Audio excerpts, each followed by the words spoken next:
오늘도 예배 자리에 나오신 여러분들을 주님의 이름으로 축복합니다. 우리 앞뒤 좌우에 계신 분들과 인사를 나눕시다. 참 반갑습니다. 당신은 하나님에게 소중한 사람입니다. 함께함이 기쁨입니다. 아멘. 제가 톨스토이를 좋아하는 건 아니지만 이 러시아의 문호 톨스토이의 그 세 가지 의문이라는 단편집이 있습니다. 거기에서 한 왕이 국정을 운영하면서 가졌던 그 의문점 세 가지에 대해서 질문을 하고 현자가 거기에 대하여 답을 하는 내용이 나오는데, 세 가지 질문이 이렇습니다. 첫째, 이 세상에서 가장 중요한 시간은 언제인가? 둘째, 이 세상에서 가장 중요한 사람은 누구인가? 셋째 의문은 이 세상에서 가장 중요한 일은 무엇인가? 이렇게 의문을 가지고 또 온 나라의 포고령을 내려서 그 가운데에 이 답을 얻으려 하였습니다. 거기에 톨스토이는 이 단편집을 통해서 그 세 가지에 대해서 이렇게 대답을 합니다. 이 세상에서 가장 중요한 시간은 현재이고, 가장 중요한 사람은 지금 내가 대하고 있는 사람이며, 이 세상에서 가장 중요한 일은 지금 내 곁에 있는 사람에게 선을 행하는 것이다 라고 말합니다. 그러니까 현재, 지금 충실하라는 거죠. 옆에 계신 분들과 한 번 더 인사를 나눕시다. 당신은 나에게 가장 중요한 사람입니다.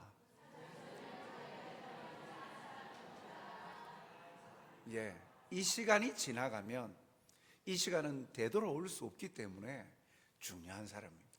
그 중요한 사람, 이 가장 값지고 중요한 시간에 우리가 행할 선한 일이 뭘까?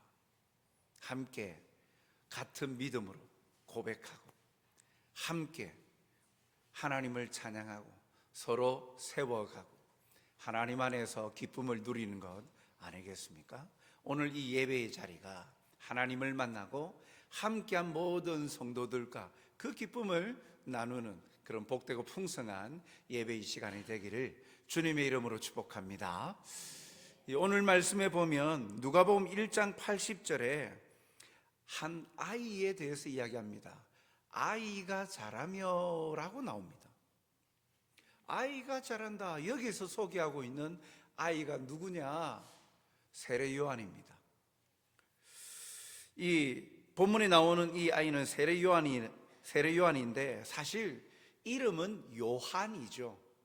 그런데 세례를 베풀었다. 그래서 이 별칭이 앞에 수식어로 붙은 것이죠. 세례를 준 요한. 그러다 보니까 세례 요한이라고 합니다. 요한복음은 이 세례 요한이 기록한 책이 아닙니다. 이 요한은 또 다른 요한입니다. 사도 요한인데, 즉 예수님의 제자였던 요한을 말합니다. 예수님의 제자였던 요한이, 사도 요한이 오늘 본문에 보면 세례 요한에 대해서 소개를 하고 있습니다. 이 요한은 우리가 살펴보고자 하는 건 예수님이 이 땅에 오심을 준비하였던 사람이었기 때문입니다. 즉 주님의 탄생, 주님의 이 땅에 오심에 대해서, 그 사역에 대해서 예비한 사람이었죠. 이 세례 요한은요, 예수님과 친밀한 관계가 있습니다. 왜냐하면 예수님과 친족입니다. 친척 관계입니다. 예수님과 친척 관계에 있는 사가랴 제사장의 아들이었어요. 그래서 예수님보다는 사촌으로서 6개월 먼저 출생을 합니다.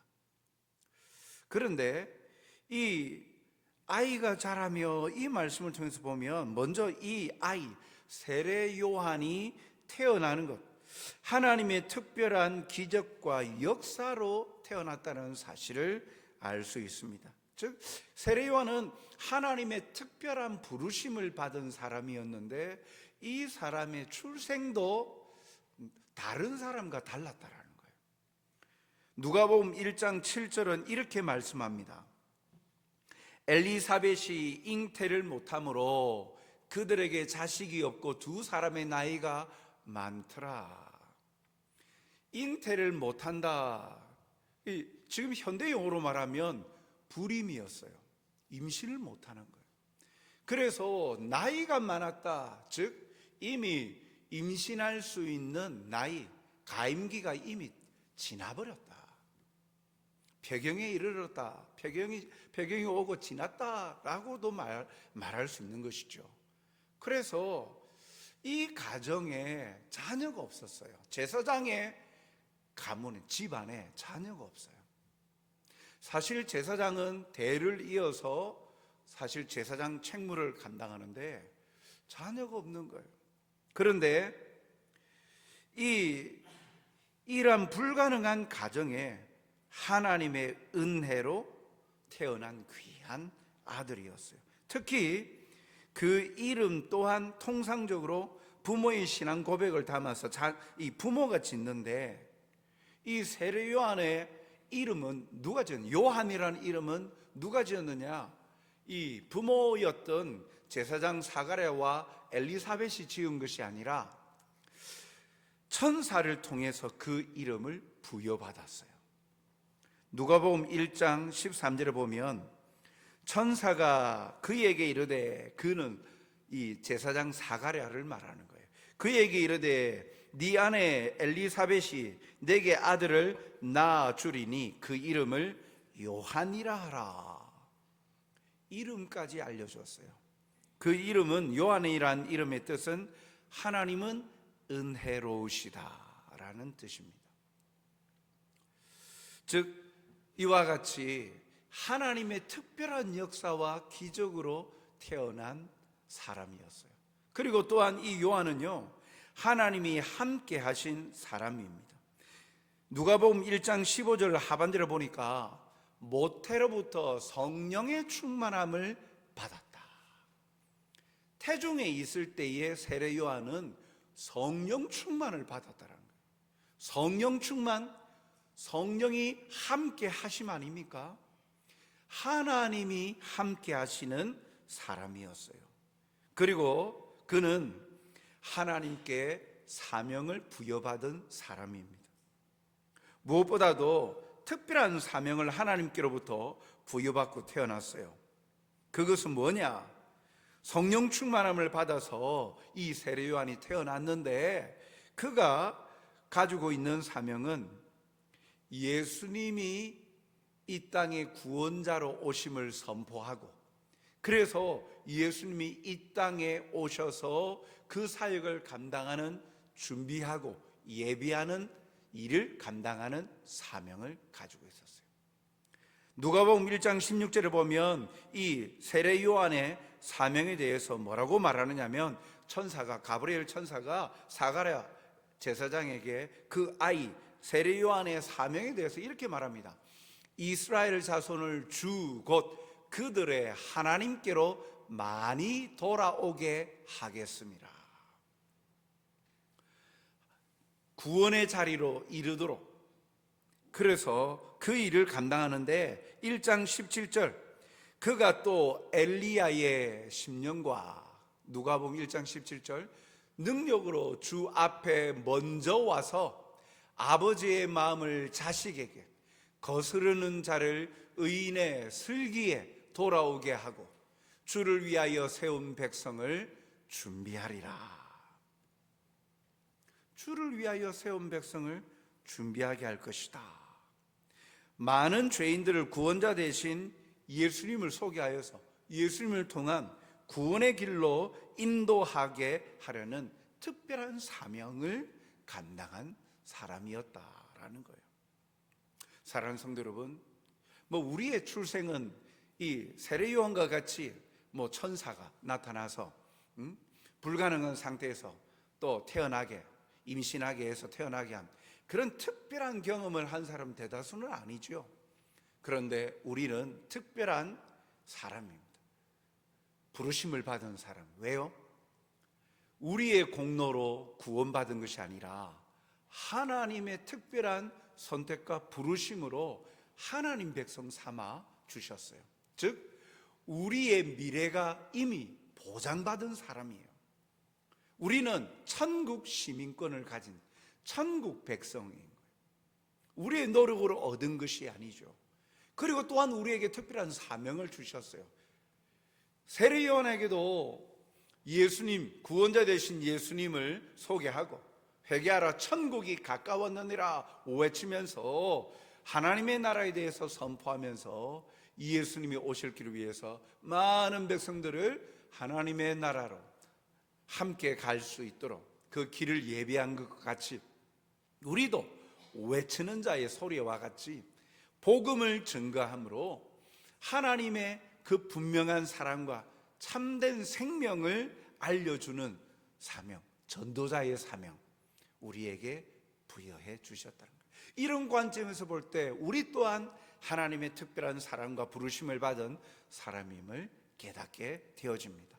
그래서 이 성탄의 시기에 우리가 무엇을 또한 집중해야 할 것인가 하는 것도 우리에게 하나님께서 특별히 선택하셔서 하나님 백성 삼아주시고 우리에게 주신 사명이 무엇인가를 묵상하면 우리가 힘써야 될 일이 무엇인지를 알게 되어지죠. 실제로 이 예언은요 현실로 이루어져 갑니다. 즉 천사가 사가랴에게 네가 아들을 낳을 것이다 그렇게 예언한 내용이 현실로 나타납니다. 하나님의 약속이 이루어져 가는 과정에서 우리가 주목해야 할 부분이 바로 이 부분이죠. 오늘 본문에 누가복음 1장 80절 보면 아이가 자라며 심령이 강하여지며 이스라엘에게 나타나는 날까지 빈들에 있으니라. 빈들, 광야에 있었다라고 말합니다. 세례요한은 신체적으로 건강하게 자랄 뿐만 아니라 영적으로도 강하게 성장하였습니다. 그래서 그 사명을 감당할 때까지, 그 때가 될 때까지 그는 어디에 머물렀느냐? 빈들, 광야에서 살았다라는 거예요. 왜요? 이 모습을 통해서 우리는 세례요한은 말씀의 권위를 존중하는 사람이었구나라는 것을 알 수가 있어요. 그래서 세례요한은 자신의 인생이 구원자 대신 예수님 오시기 전에 그 일을 예비하는 일임을 받아들인 것이에요. 사실 이 천사의 예언, 이 사명에 대해서 세례요한이 직접 받았습니까? 아니지 않습니까? 아버지 사가랴 제사장이 받았죠. 직접 받지 않았잖아요. 그런데 아버지 사가랴로부터 어릴 때부터 그는 이 말을 아마 이 소식을 말문이 닫혀 있는 이 아버지 사가랴 그리고 태어났을 때 이후에 그 일에 대해서 아마 훈련을 받은 것 아닐까. 왜냐하면 누가복음 1장 15절 상반절을 보면 다른 사람과 다른 삶을 어릴 때부터 살았어요. 누가복음 1장 15절 상반절에 보니까 이는 그가 세례요한을 말합니다. 주 앞에 큰 자가 되며 포도주나 독한 술을 마시지 아니하며. 우리에게는 포도주나 독한 술을 마시지 아니한다. 술 마시지 말라는 건가? 이런 정도로만 이렇게 우리에게는 와닿지만 이 말씀은 유대인들에게는 특별한 의미가 있죠. 민수기에 보면 나실인이라는 규정이 있어요. 그게 무슨 말이냐면 하나님께 바쳐진 사람, 특별한 하나님의 쓰임받기 위하여 하나님께 구별되어 바쳐진 사람, 이 나실인의 특징 중에 하나가 포도주나 독주를 마시지 않는 거예요. 이 말은 천사가 이 세례요한은 하나님께 특별하게 바쳐진 구별되어진 자로서 구별된 삶을 살아야 된다. 세상 사람들과 다르게 거룩하고 정결한 삶을 살아야 된다 라는 것을 가르쳐 준 것이죠. 그런데 이 이야기를 듣고 세례 요한도 순종한 거예요. 그는 하나님의 때가 될 때까지 말씀에 순복하면서 당연한 권리처럼 여겨지는 제사장 가문에, 유복한 가문에 가만히 있으면 자기도 나중에 제사장 되잖아요.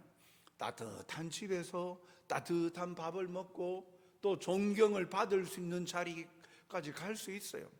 말씀을 가까이 하면서 그렇게 자라갈 수 있죠. 그런데 어릴 때부터 세례 요한은 다른 사람들과 다르게 정결하고 거룩한 삶을 살았어요. 제사장으로서의 소양을 갖춘 것이 아니라 하나님께서 특별히 부여해 주신 그 사명을 감당하는 자로서, 구별된 자로서 삶을 살은 것이죠. 그래서 제사장 가문의 제사장으로서의 권리를 포기하고 외롭고 힘들지만 구별된 삶을 선택해서 어디로 갔느냐? 집을 떠나서 빈들에 나갔어요. 광야에서 생활을 하였어요. 우리가 광야를 안 갔지만 일반적으로 생각해 보아도 집보다는 광야, 노지에서 지내는 게 편합니까? 불편하지 않습니까? 힘들지 않습니까? 여러분, 여행을 한번 가셔도 집과 같이 모든 장비가 갖춰져 있는 펜션이나 아니면 여러 가지 시설이 갖춰져 있으면 모르겠지만 그렇지 않는 곳에서 별별 장비가 없이 그렇게 지낸다. 얼마나 불편합니까? 편리한 가정에서, 집에서의 삶보다도 나가서 생활하다 보면, 특히 캠핑 하다 보면 낭만도 있다라고 이야기하지만 얼마나 불편함이 이만저만이 아니잖아요. 그런데 지금 캠핑하는 게 아니잖아요. 편안한 안락한 집을 떠나서 광야에서 생활합니다. 그 길을 세례 요한은 받아들였어요. 선택을 했어요. 왜요? 하나님의 말씀이 구별되어져서 준비되어져야 되니까. 아버지를 통하여 자신의 인생에 관한 말씀을 들은 세례 요한이 그 가정의 편안함을 뒤로하고 예언된 말씀의 권위를 인정하고 그 말씀대로 살기 위해서 광야에서의 삶을 선택한 겁니다. 사랑하는 성도 여러분, 자신의 삶에 대하여 예언된 말씀에 자신의 이득이나 편안함을 생각하지 아니하고 그 말씀에 순종한다라는 것은 그 말씀의 권위를 인정하는 거예요. 말씀의 권위를 인정한다, 하나님 말씀의 권위를 인정한다라는 것은 곧 말씀의 주체이신 하나님의 권위를 인정하는 것 아닙니까?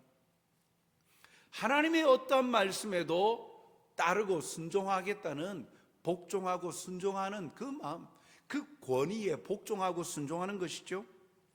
하나님의 권위를 인정한다는 것은 하나님이 주인 되심을 인정하고 그 말씀과 가르침을 따라 순종하는 삶을 말하죠. 그 권위를 존중하고 인정한다는 삶은 그 말씀대로 따라 순종하는 것을 말하죠. 우리가 말씀에 대한 순종이 잘 안 되는 이유 중 하나가 말씀의 권위를 인정하지 않는 데서 비롯되는 거예요.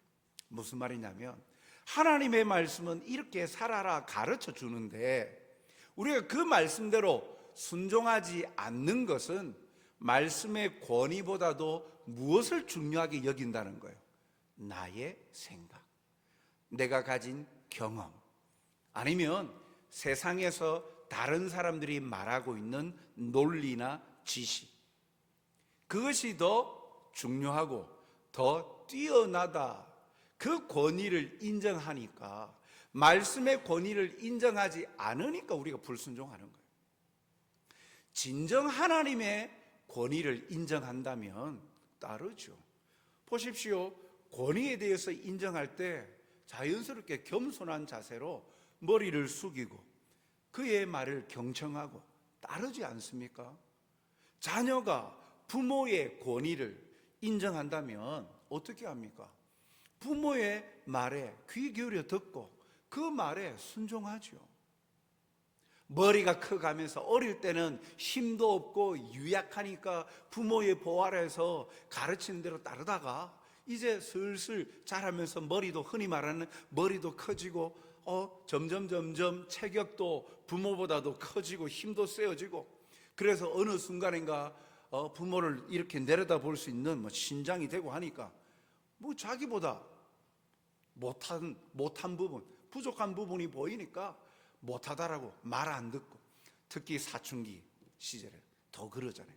자기의 가치관이 성립되어져 가는 그 시기에 더 그렇다는 거예요. 부모의 권위를 존중하지 않기 때문이죠. 자기를 더 사랑하고 자기가 더 중요하다라고 생각하고 자기의 판단이 맞다라고 옳다라고 여겨지니까 부모의 권위는 온데간데 없어져 버리고 불순종하고 안 따르는 거예요. 마찬가지예요. 하나님의 말씀에 따르지 않는 것, 그건 하나님의 말씀에 대한 권위를 우리가 존중 안 하는 거예요. 하나님은 틀렸다라는 거예요. 우리는 그렇게 말은 하지 않지만 은밀히 묵상하고 곱씹어 보십시오. 진정 하나님이 옳고 하나님이 내 인생의 주인이 되시고 나를 사랑하시고 가장 나를 살려주시고 행복한 길로 인도해 주시는 유일한 왕이시고 주인이시다라고 그런 권위에 대해서 고백하고 인정한다면 무슨 말씀이든지 따르죠. 그런데 이 영역에 있어서는 하나님 아닌 것 같아요. 내 생각이 옳아요. 주변의 사람들이 말하고 성공하는 게 더 맞는 것 같아요. 그래서 그 부분은 제치고 권위를 존중한다는 것이 바로 이와 같은 거예요. 말씀의 권위를 인정하고 존중한다면 우리는 순종의 삶을 살 수 있습니다. 그리고 하나님께서 순종하는 이들을 책임져 주심을 믿는 믿음도 더하여 나가는 것이죠. 이와 같은 자리에 있는 저와 여러분이 되시길 주님의 이름으로 축복합니다. 또한 둘째로 이 세례 요한은요, 자신의 편안함보다 말씀 성취를 위해서 자신의 불편을 감수하는 사람이었어요. 당연한 자신의 권리보다도 말씀이 이루어져 가는 것을 기뻐한 사람이었어요. 이사야 선지자가 세례 요한에 대해서 예언한 것을 보면 마태복음 3장 3절에 그는 세례 요한입니다. 선지자 이사야를 통하여 말씀하신 자라, 일러서되 광야에 외치는 자의 소리가 있어 이르되 너희는 주의 길을 준비하라, 그가 오실 길을 곧게 하라 하였느니라. 마태가 이사야 선지자의 말씀을 인용하죠. 원문은 어떻게 나오느냐? 이사야 40장 3절에 외치는 자의 소리여 이르되 너희는 광야에서 여호와의 길을 예비하라, 사막에서 우리 하나님의 대로를 평탄하게 하라. 이사야 선지자는 예수님 탄생 600여 년 전에 활동하였던 선지자죠. 그런데 그가 예언한 내용대로 왜 세례 요한이 빈들 광야에서 생활했느냐? 하나님의 말씀이 이루어져 가는 것, 그것을 살아가는 삶을 살아가는 자, 그 사명을 감당코자 그는 광야로 간 거예요. 말씀대로. 그래서 빈들에 간 거예요. 그래서 거기에서 지낸 것이죠. 이 예언을 성취하기 위하여서 요한은 편리하고 아늑한 일상의 기쁨을 포기했습니다. 마음껏 누릴 수 있는 자유도 제한시켜버렸어요. 불편하고 힘든 자리로의 삶을 선택했습니다. 빈들, 광야에서의 삶을 뭐라고 성경은 표현하고 있습니까? 마태복음 3장 4절에 보면 이 요한은 낙타털 옷을 입고 허리에 가죽띠를 띠고 음식은 메뚜기와 석청이었더라. 의식주가 나오죠. 낙타털 옷을 입었다. 이것은 구약의 엘리야 선지자를 연상케 합니다. 열왕기하 1장 8절에 보면 그들이 그에게 대답하되, 왕에게 그에 대하여서 대답하였다. 엘리야 선지자를 말해요. 엘리야 선지자는 털이 많은 사람인데 허리에 가죽띠를 띄었더이다 하니 왕이 이르되 그는 디셉 사람 엘리야로다. 이와 같은 것들을 통하여서 참으로 이 시대 이후에 말라기에도 보면 엘리야다라고 이야기하는 내용을 이루어가기 위해서 그는 이 광야에서 낙타 털 옷을 입고요, 먹었던 것이 메뚜기와 석청이었다. 이 같은 복장과 생활은요, 가난한 자들, 광야에서 고행하는 사람들이 보편적으로 입는 그런 형태의 의복이에요. 그래서 메뚜기와 석청은 야생꿀입니다. 야생꿀 귀하죠. 우리가 구하는 데서 일반 꿀보다는 얼마나 지금은 귀합니까? 귀한 이유는요, 늘려져 있는 게 야생꿀입니까? 아주 구하기 힘들다는 거예요. 그가 먹는 건 메뚜기와 석청이다. 먹을 것을 구하는 게 얼마나 힘들겠어요. 나 잡아 먹으시오 하고 메뚜기가 가만히 있다가 입 안으로 들어옵니까? 잡아야 되지 않습니까? 야생꿀도 마찬가지예요. 얼마나 힘든 삶. 먹고 사는 게 힘들어요. 그리고 낙타털 옷을 입을 수밖에 없는 게 광야에서는요, 조석지간에 기온차가 변해요. 살아가기가 쉽지 않다는 거예요. 이슬을 피할 곳도 없고요. 이렇게 그는 사는 장소는 물론 입는 의복, 먹는 음식에서까지 다른 사람과 구별되어 살았던 것, 예언이 이루어지기 위해서 편리함보다도 하나님의 말씀의 권위를 존중하는 그였기 때문에 그 자신의 삶을 통하여 약속되어진 말씀이 이루어져가는 삶을 살았다라는 거예요. 그래서 메시아의 앞길을 예배하는 사명을 감당하는 자로서의 정체성을 한시도 놓지 않았습니다. 사랑하는 성도 여러분, 이 시대가 이루어 놓은 삶의 질과 문화는 엄청난 개혁이죠.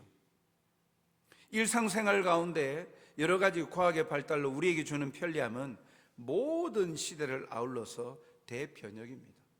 요즘은 외국어 잘 못해도 외국인과 실시간으로 소통하는데 문제가 없어요. AI를 통하여서. AI 폰이 나왔잖아요. 그 기능이 탑재되어서 실시간으로 말하면 번역되어져서 상대방 그 번역된 것을 보고, 아니면 통화할 때도 통역되어진 버전으로 실시간으로 듣는 그런 시대를 살아가고 있죠. 이러한 편리함은 우리 모든 시대를 아울러서 대변혁과도 같습니다. 그러나 이는 순간 편안함과 편리함이 인생의 큰 가치로 자리 잡고 삶의 목적으로 변하고 있는 것도 사실입니다.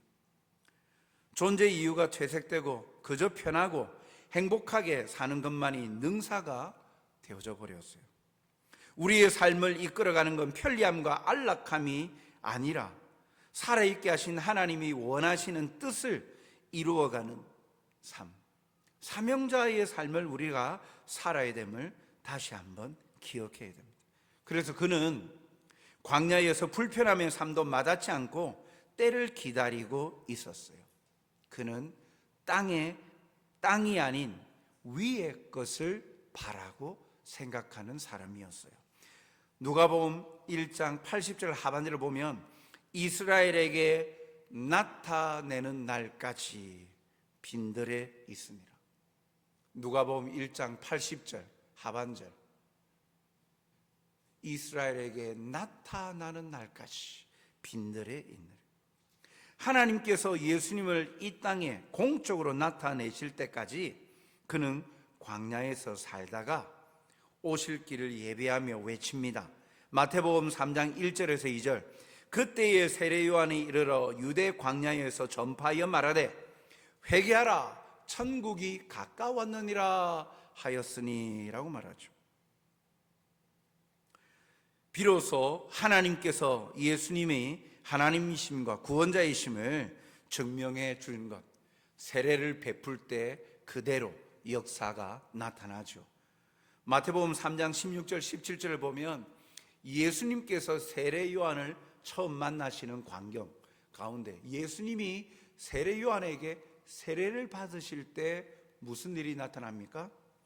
예수께서 세례를 받으시고 곧 물에서 올라오실새 하늘이 열리고 하나님의 성령이 비둘기같이 내려 자기 위에 임하심을 보시더니 하늘로부터 소리가 있어 말씀하시되 이는 내 사랑하는 아들이요. 하나님이 내 아들이래요. 하나님께서 예수님을 자신의 아들이라 합니다. 하나님의 아들은 하나님 아닙니까? 이는 내 사랑하는 아들이요 라는 말은 예수는 하나님이라 라고 말하는 거예요. 그리고 내 기뻐하는 자라 라고 말씀하고 있어요.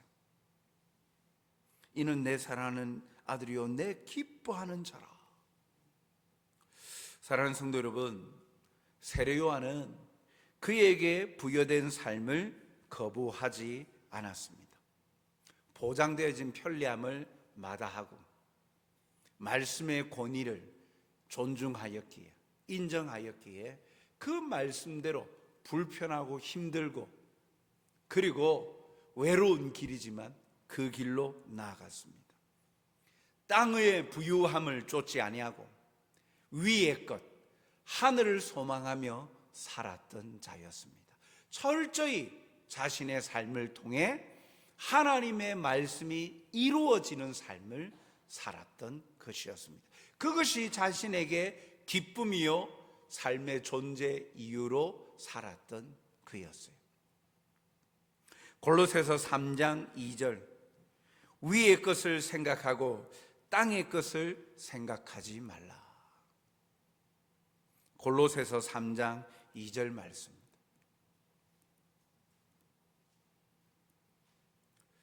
위의 것을 생각하고 땅의 것을 생각하지 말라. 이제 10일만 지나면 성탄절입니다. 우리는 주 오심을 어떤 자세로 맞이해야 될까요? 지금 우리나라와 사회를 규정하는 단어는 불확실성이죠. 확실하고 안정된 나라, 사회를 기대하며 우리는 하루하루를 지금 살아가고 있습니다. 비상계엄, 탄핵이란 충격적인 일들로 인해서 일상이 어수선해지고 힘들어졌습니다.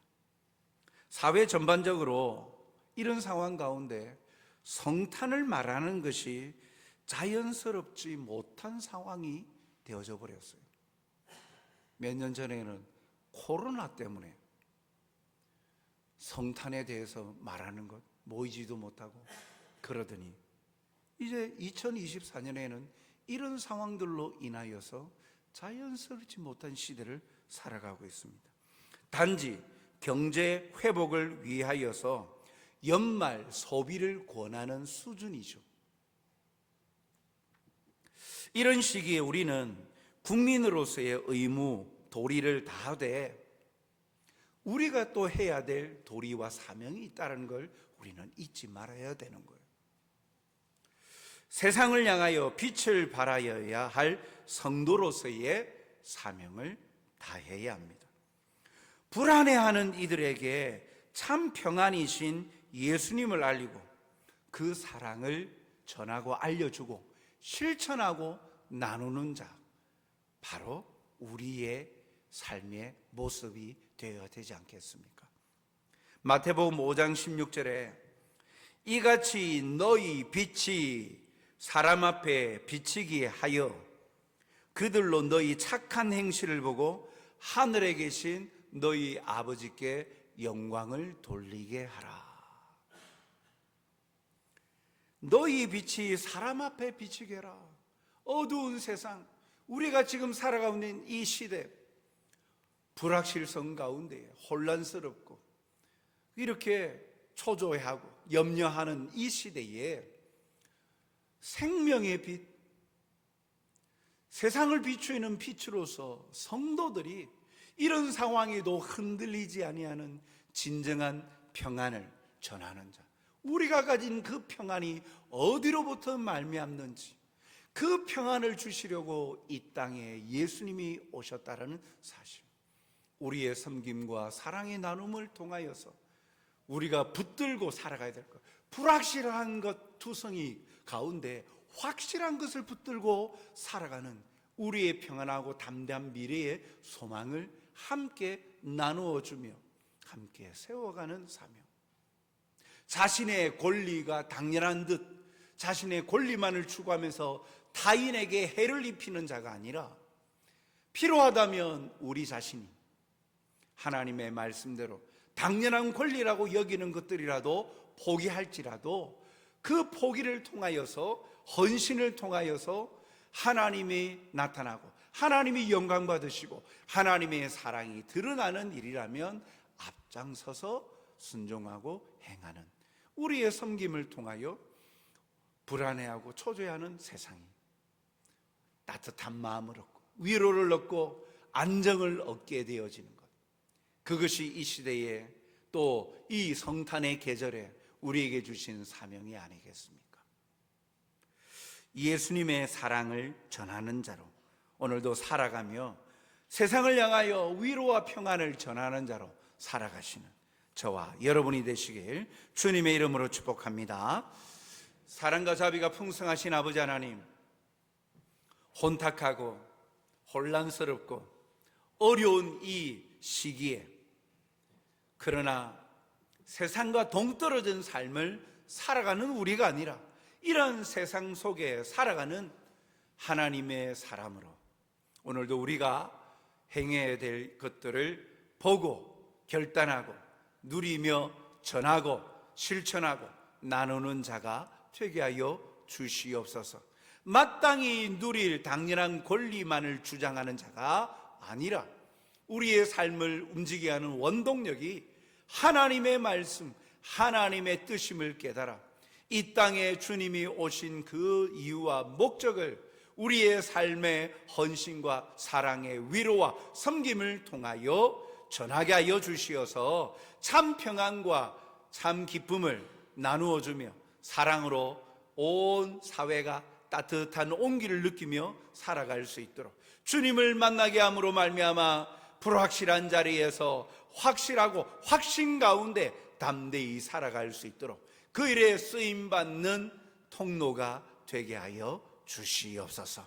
오늘도 나 자신이 먼저 이러한 하나님의 큰 사랑과 위로를 누리게 하여 주시고 주신 사명 감당하여 우리의 착한 행실을 보고 세상이 하나님의 영광을 나타내고 또한 확인할 수 있도록 쓰임받는 선한 도구들이 되게 도와주시옵소서. 감사하오며 예수님 이름으로 기도하옵나이다.